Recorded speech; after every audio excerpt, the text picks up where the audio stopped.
morning, everyone. Happy Tuesday. It is June 23rd. To think about that for a minute. I know July is just around the corner. Lisa, Lydia, Scott here with you this morning. We're going to talk about the rain, a couple of rounds of rain with Lydia. But first, I want to remind you, we're live on Facebook every weekday morning. Love it when you join us live, but it stays on your feed throughout the day. You can also check it out as a podcast. Just go to inform.com/podcast and look for the Inform Minute. All right, pretty active day for weather. We're looking at some storms this morning and this evening. Yeah, two different rounds today for your Tuesday. The first one is just kind of noise more than anything. Downpours, thunder, lightning.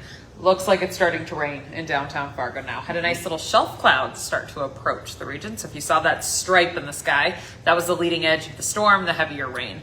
Again, downpours, thunder, lightning, that's about the worst of it this morning. As you travel to the north, you actually lose the thunder lightning part. You just have widespread areas of rain to start your Tuesday. This will clear off to the east between about 10 a.m. to noon, ending west to east, just depending on where you are for that end timing. I'd say it clears out of our area by noon. We get some midday sunshine then, but don't let it fool you. It's not all clear for the rest of the day. All that sun is doing is actually giving new fuel, new energy to the atmosphere for the second batch of thunderstorms to work with. So we do have a little uncertainty with round two. We have to see how round one moves out, what happens after, how we recuperate that atmosphere, and then what is available for those storms to work with later today. I would say 1 to 1.5 inch hail within any stronger storms today. It's about the size of a ping pong ball. Yeah. It's a That would hurt. decent chunk of ice. That would not feel good. Gusts to about 60 miles an hour, and there is an isolated tornado risk for today, too. We've got some shear, kind of some spin in the atmosphere. It's wind direction changing with height. And so if we can hook up some of that, get a storm tall enough, I wouldn't be surprised for an isolated tornado today. It's not a big tornado day. If a spin up were to form, I would say pretty weak, pretty brief, but nonetheless, you should be aware that there is a tornado risk for today. That'll all clear out. I give you a time frame of about 2 to 9 p.m. We're watching out for those stronger storms. Not everybody gets a second thunderstorm today, but the possibility is there. They're more scattered later today, which makes it a little more uncertain versus this like nice solid line that is this morning. It's easier to time out. Scattered stuff pops up later this afternoon, this evening.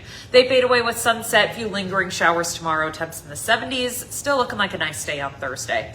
Maybe a spotty sprinkle, but we should have a mostly sunny sky. Temps 70s, even close to 80 in some spots. And light wind on Thursday. Looks nice.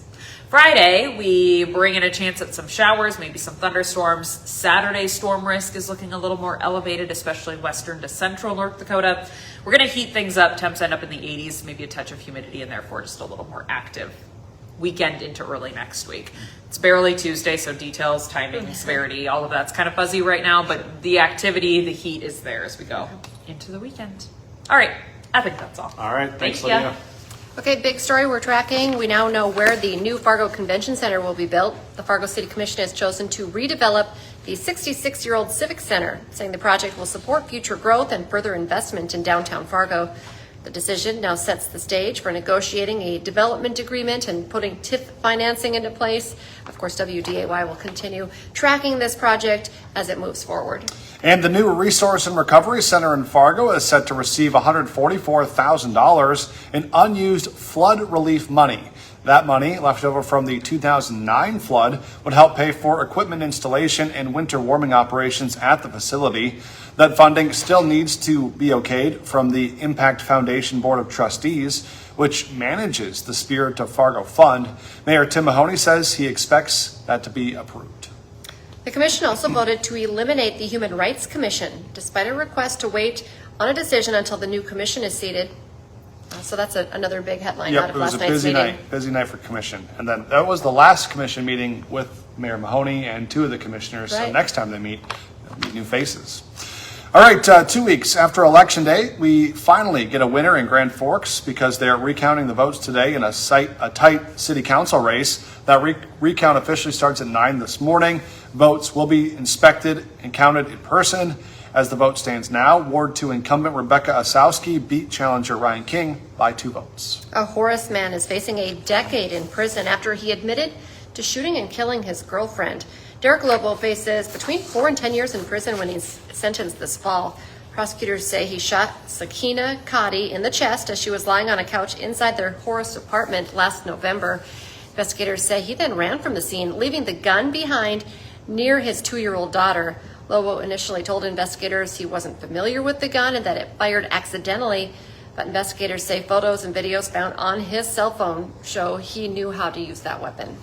President Donald Trump's upcoming visit to North Dakota is impacting summer plans for some tourists in Medora. The Medora musical has canceled shows on June 28th, June 30th, and July 1st. The Pitchfork Steak Fondue will also be closed. The Burning Hills Amphitheater will be shut down for security preparations as the president is coming. About 2,000 ticket holders are affected. President Trump is scheduled to be visiting Medora on July 1st. A big meeting starts today that will determine if the Bison will be eligible to play in a bowl game this season as they join the Mountain West. The NCAA Division I cabinet meets today and tomorrow. Of course, on the agenda, a vote to eliminate that postseason ban for teams jumping from FCS to FBS. Under the current rules, teams like NDSU can't play in a bowl game for their first 2 years in the FBS. This week's cabinet vote is the final step in this process. And today on Hot Mic with Dom Izzo, Dom will be diving further into that decision and what it means for the Bison football program. Plus, the NBA draft is tonight on WDAY, and the Timberwolves have already been busy making a big trade. I'll look at some of the players they could potentially draft tonight and dissecting that trade for the Wolves. Hot Mic is live from 9 to 11 on WDAY Extra and Inforum.com. And now's a great time to get that Inforum.com subscription. 99 cents a month for your first 3 months. Just go to Inforum.com/subscribe to check out our deals. Join us for the rest of our newscast today. Our next one's at 11, then 4, 5, 6, 9, and 10. Have a great day, everyone.